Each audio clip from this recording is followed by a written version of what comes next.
શિલ્પા શું જોબ કરતી હતી અને શાની જોબ કરતી હતી ને ક્યારે જોબ કરતી હતી? કંડક્ટરની કોમ્પ્યુટર લે એપ્રેન્ટિસ. Apprentice bus stand.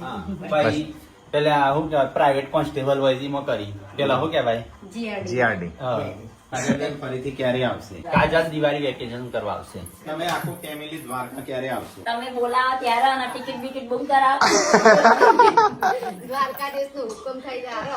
હા ભગવાનનો હુકમ હુકમ તો આવે. થાય પણ ઘરમાં લઈ જ નહીં જતો. i20 આપી દેવાની છે પપ્પા વેચવાની છે.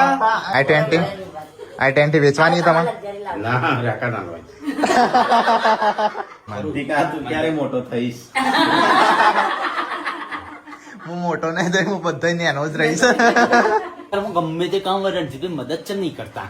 રણજીતભાઈ ઘણું જોરા આવું કહેવાનું હવે એટલા કોમ ચોરી એટલા અહીં તે કહેવા જો અને કહીએ તો નાકનો કોણો ફૂલાવ્યો કોમ જ નહીં બતાવતું ઈવન.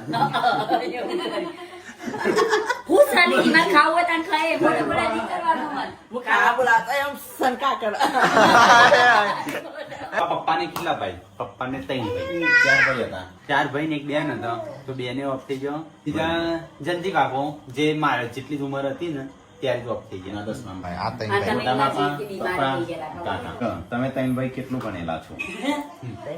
LLB MA અને PTC બધાય અડધું આ બેનો પૈસા નતા એટલી બાકી હતી. પ્રતિ ભાભી ક્યારે ચાલ લેવા જશે? ક્યારે જશો? ચાલ લઈ જશો ને તો પણ વાંધો નહીં પણ જો ખરા યુ હિતાંશ બડા હો જાયગા તબ.